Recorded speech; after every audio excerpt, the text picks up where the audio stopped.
Organização não governamental não remoto questiona o governo a adjudicação da reta, acompanha a esperança Timor-One eto, onde importa mina la iha transparência.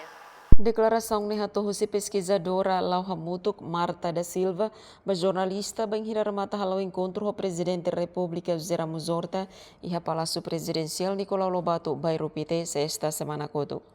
Pesquisadora nedehan finalize governo lihusi decreto-lei halo adjudicação de reta quase apoio tokong atos ida walunulu racing neng subsídio ba companhia eto atau importa mina hodi hatan ba situação mundial nebe acontece. Kona Biden honing kata funeral hiusi konselo ministro mas decreto-lei nebe quase forte tokon atos ida walunulu racing neng ba itu adjudicação de reta ba kompannya itu atau kalau subsidi ba usaha trans ata importan mina husi kita pada atau atau ba situasi mundial nebe acontece lá nebe kanen kata funo nebe acontece entre Amerika, Iran, Israel atau afeta todo ini.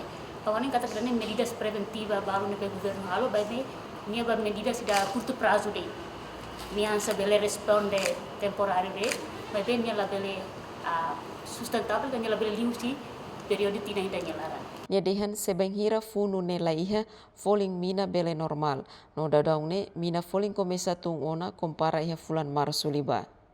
Nunemos pesquisador Lauhamutuk Celestino Guzmão dehan adjudicamente direita ne laos relação orçamento geral Estado nebe usa mas be ne relação ho boa governação. Finalize governo hola decisão hodi fo subsídio ho valor milhão atus ida walunulu racing nen ba companhia Esperança Timor-One eto hodi importa mina. Emerenciana Pinto, STL News.